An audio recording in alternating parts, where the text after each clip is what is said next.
In this part 35, we continue our discussion regarding trial before a court of session. And in order to know trial before a court of session, as we have learned, we have to start discussing right from section 225 up to section 237 of the Criminal Procedure Code. During course of lecture, we have dealt with section 225, section 226, section 227, and then we have started discussing section if the order is not that of an discharge, then section 228 subclause clearly lays down that where the judge frames any charge under clause B of subsection 1, the charge shall be read and explained to the accused, and the accused shall be asked whether he pleads guilty of the offence charged or claims to be tried. So this is the charge is framed by the court of law. Charge is required to be read over to the accused person, and charge is required to be explained to him, and he is asked whether he pleads guilty or not. Now this is the time. Everything is done in presence of the accused person. Yes, no doubt about it. But there are some sections in the Criminal Procedure Code where the presence of the accused person is dispensed with. And for the purpose of, at this point of time, in order to have cross-reference to various parts, first of all, I shall draw your attention to section 205 of the Criminal Procedure Code, which says magistrate, when we are talking about trial, magistrate may dispense with personal attendance of accused person. And it says whenever a magistrate issues a summons, he may, if he sees reasons to do so, dispense with the personal attendance of the accused and permit him to appear by his pleader. But subclause 2 says the magistrate inquiring into or trying the case may, in his discretion at any stage of the proceeding, direct the personal attendance of the accused, and if it necessary, enforce such attendance in the manner herein before provided. So that is one section. The second section is special summons in case of petty offences, where the question of presence of an accused person doesn't arise, and that is dealt as far as section 206 of the Criminal Procedure Code is concerned, with which we had a discussion during course of our lecture. With this now, this is also the time for me to draw your attention. When we shall be dealing with the trial, we shall refer to many more sections of the Criminal Procedure Code, and that is evidence in inquiries and trial, where we shall start dealing with right from section 272 onwards. Out of which, the time for me to refer to one section, that is section 273 of the Criminal Procedure Code, which says evidence to be taken in presence of accused. It says, except as otherwise expressly provided, all evidence taken in the course of a trial or other proceedings shall be taken in presence of the accused, or when his personal attendance is dispensed with, in the presence of his pleader. Now, explanation clearly lays down. In this section, accused includes a person in relation to whom any proceedings under chapter 8 has been commenced under this code. So that is as far as section 273 is concerned. With this now, during course of time, when we shall be, if you refer to section 299 of the Criminal Procedure Code, which says record of evidence in absence of accused, and it says, subclause 1 says, if it is proved that an accused person has absconded, or that there is no immediate prospects of arresting him, the court competent to try or commit for trial such person for the offence complained of may, in his absence, examine the witnesses, if any, produce on behalf of the prosecution, and record their depositions, and any such deposition may, on the arrest of such person, be given in evidence against him on the inquiry into or trial for the offence with which he is charged. If the deponent is dead or incapable of giving evidence or cannot be found, or his presence cannot be procured without an amount of delay, expense or inconvenience which under the circumstances of the case would be unreasonable. And subclause 2 says, if it appears that an offence punishable with death or imprisonment for life has been committed by some person or persons unknown, the High Court or the Session Judge may direct that any magistrate of the first class shall hold an inquiry and examine any witness who can give evidence concerning the offence, and any deposition so taken may be given in evidence against any person who is subsequently accused of the offence if the deponent is dead or incapable of giving evidence or beyond the limits of India. With this, the next section, that is, when we talk about recording of evidence in accused person, is dealt as far as section 317 of the Criminal Procedure Code is concerned, which says provision for inquiries and trial being held in the absence of accused in certain cases, and that is dealt as far as section 317 is concerned, which says at any stage of an inquiry or trial under this code, if the judge or magistrate is satisfied for reasons to be recorded that the personal attendance of the accused before the court is not necessary in the interest of the justice, or that the accused persistently disturbs the proceedings in a court, the judge or magistrate may, if the accused is represented by a pleader, dispense with his personal attendance and proceed with such inquiry or trial in his absence, and may at any subsequent stage of the proceeding direct the personal attendance of such accused.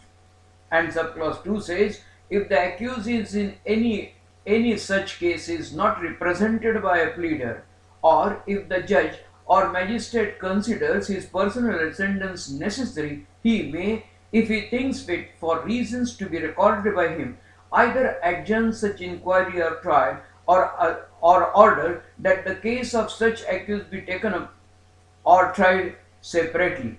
So, as I had told you in the past, at the time of discussing this trial, namely trial before a court of session, when we shall be dealing right from section 225 up to section 237, we shall be referring to many more sections, and these are the sections which mind well are common sections. So whichever may be the trial, these sections will come into operation,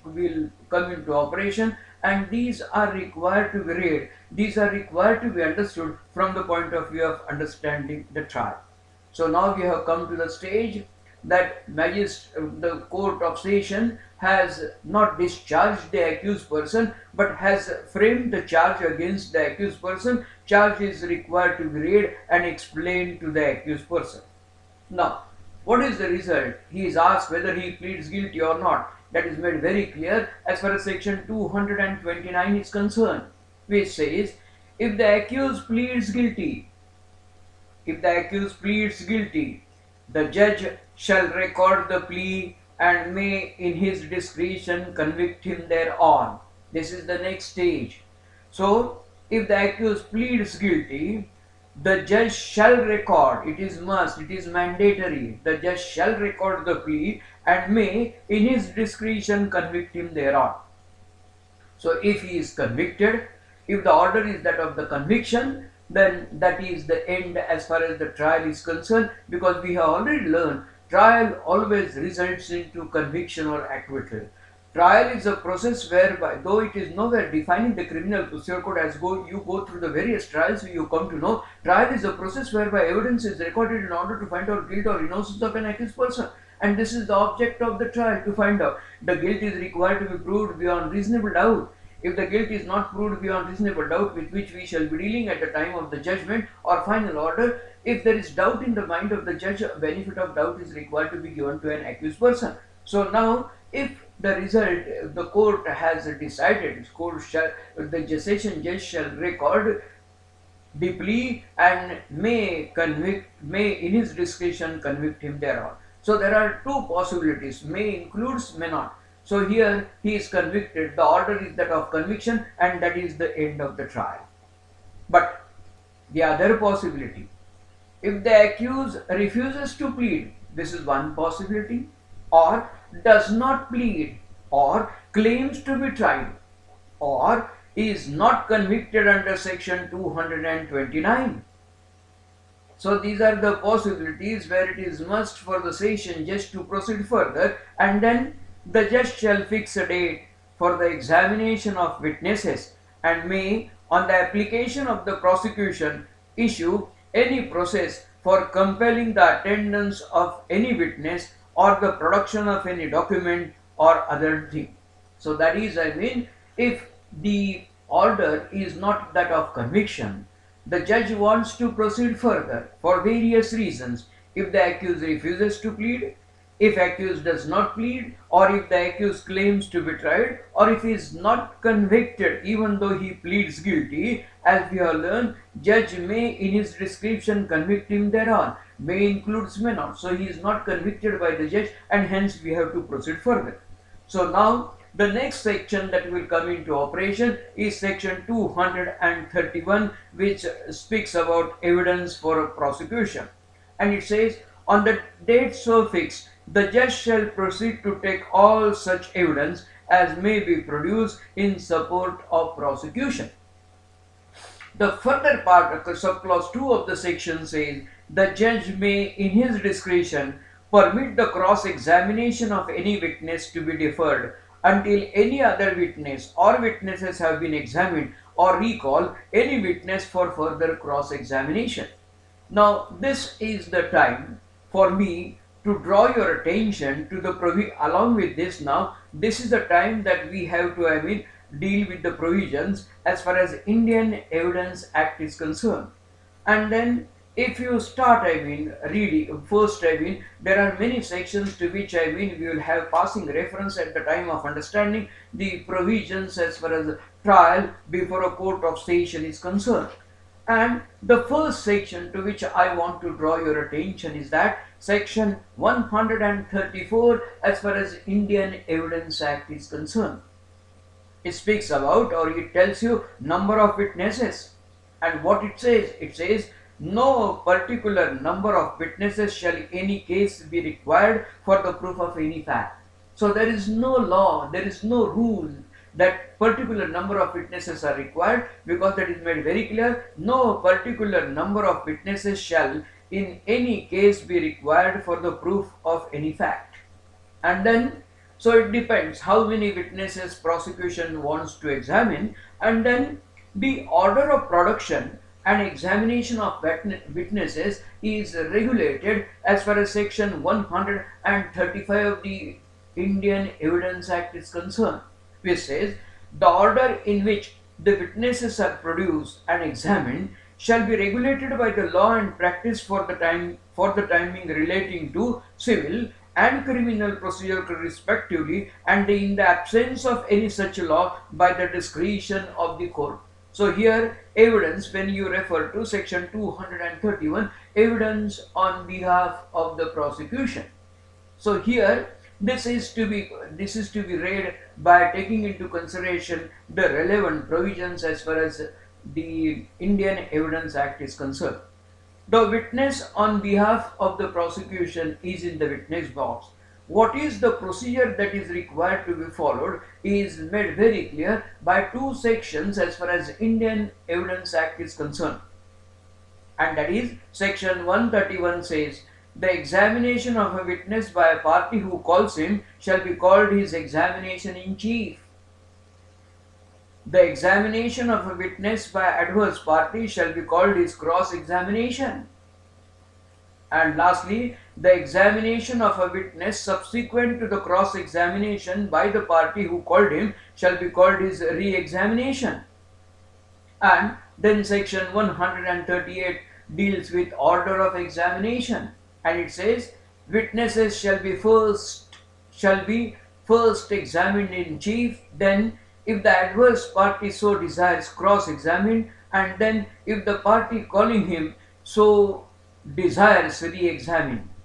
The examination and cross-examination must relate to relevant facts, but the cross-examination need not be confined to the facts to which the witnesses testified on his examination in chief.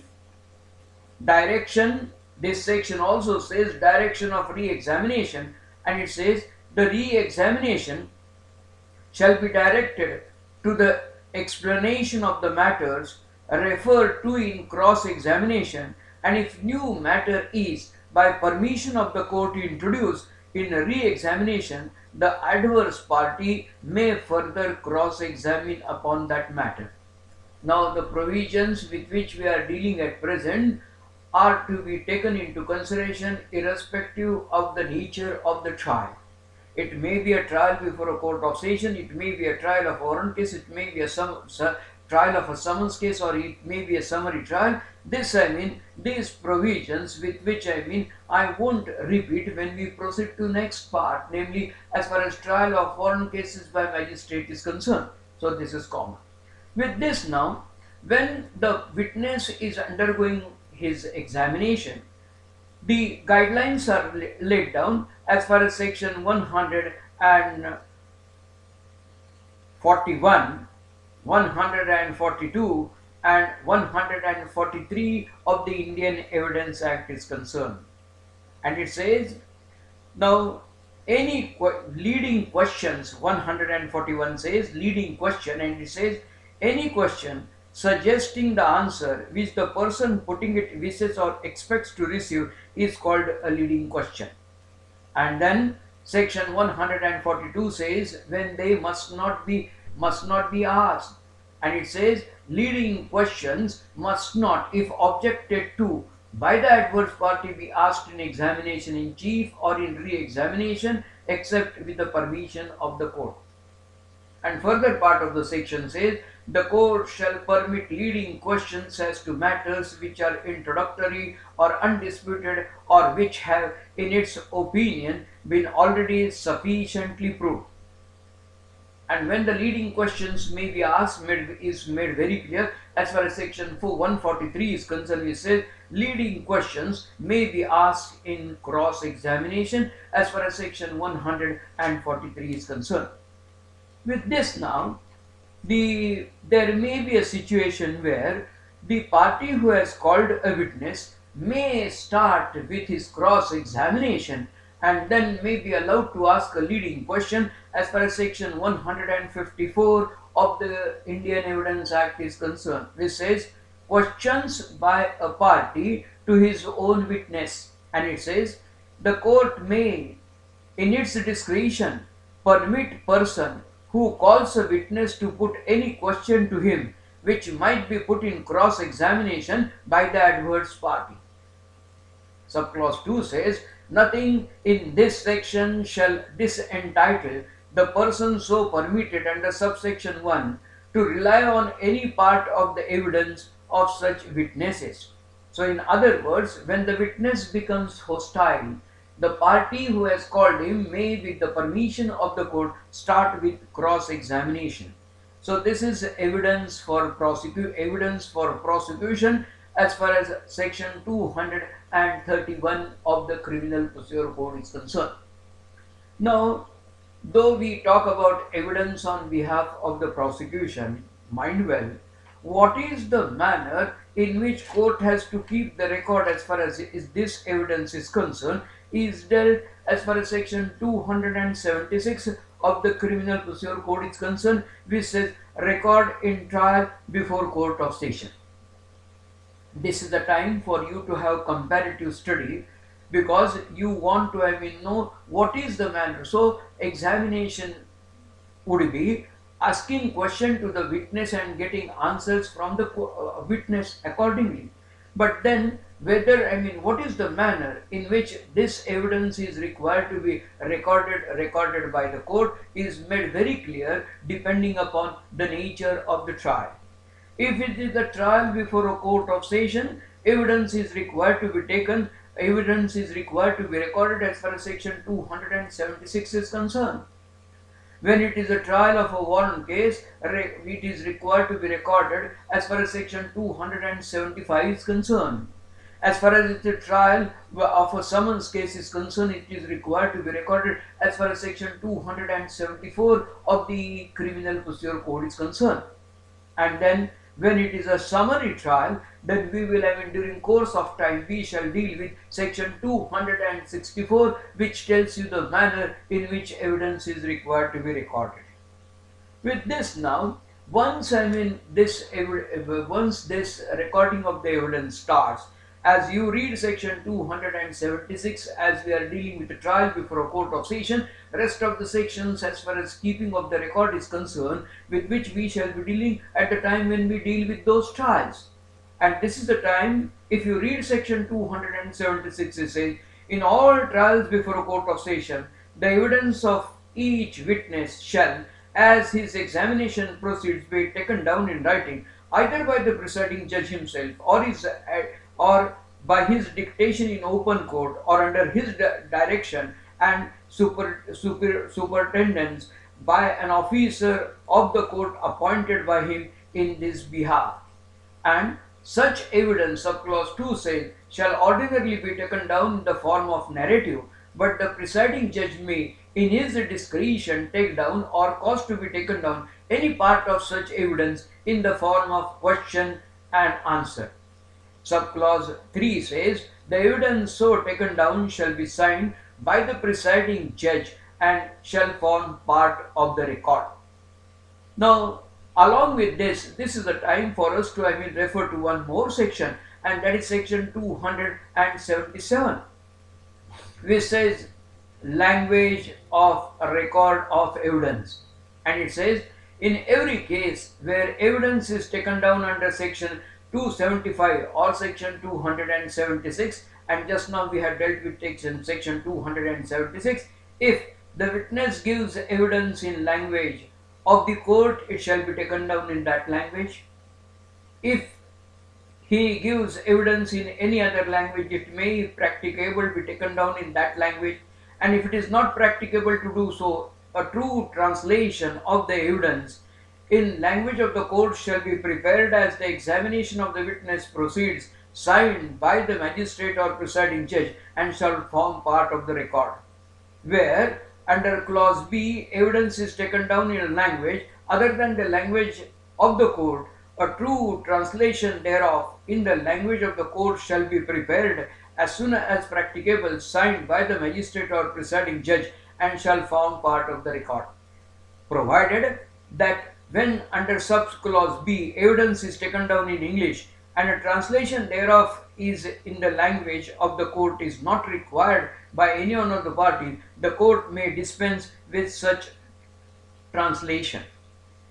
Along with this now, if you read section 278, which tells you procedure in regard to such evidence when completed, and it says, as the evidence of each witness taken under section 275 or section 276 is completed, it shall be read over to him in the presence of the accused, and if in attendance, or of his pleader if he appears by pleader, and shall if necessary be corrected. Subclause 2 says, if the witness denies the correctness of any part of the evidence, when the same is read over to him, the magistrate or presiding judge may, instead of correcting the evidence, make a memorandum thereon of the objection made to it by the witness, and shall add such remarks as he thinks necessary. And subclause 3 says, if the record of the evidence is in a language different from that in which it has been given, and the witness does not understand that language, the record shall be interpreted to him in the language in which it was given, or in a language which he understands. Hence now, along with this now, in order to observe, when we dealt with framing of a charge is required to be read and explained to the accused person. But there may be a situation when the accused person doesn't understand the language with which the proceedings are going on in a court of law. And which is the language of the court? For which I mean you have to refer to, as far as the language of the court is concerned, you will have to have reference back to section 272 of the Criminal Procedure Code. So now there is a provision. And what is the provision? Section 279 says, interpretation of evidence to accuse or his pleader. And it says, whenever any evidence is given in a language not understood by the accused, and he is present in a court in person, it shall be interpreted to him in open court in a language understood by him. Subclause 2 says, if he appears by pleader and the evidence is given in a language other than the language of the court and not understood by the pleader, it shall be interpreted to such pleader in that language. And lastly it says, when documents are put for the purpose of formal proof, it shall be in the discretion of the court to interpret as much thereof as appears necessary. So this is regarding a provision as far as interpreter is concerned, which is made very clear as far as section 279 of the Criminal Procedure Code is concerned. With this, when the evidence of the witness is recorded or it is in progress, court has got power to put remarks respecting demeanor of a witness.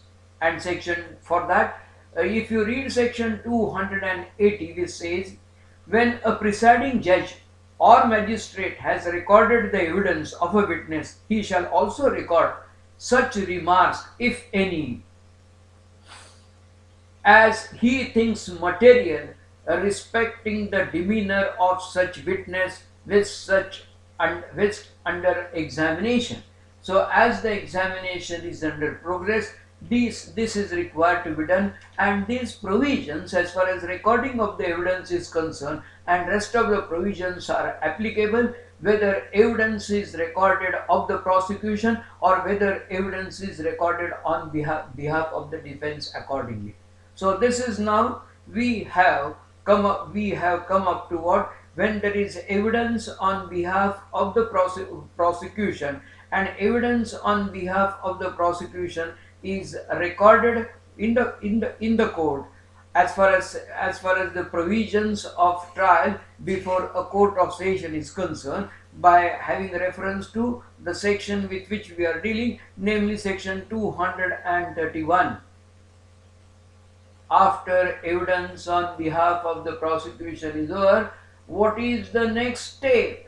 And that is made very clear as far as the next section is concerned, namely section 232 of the Criminal Procedure Code is concerned. Now we shall proceed with section 232 onwards as far as trial before a court of session is concerned, as far as our next part of series of lectures is concerned.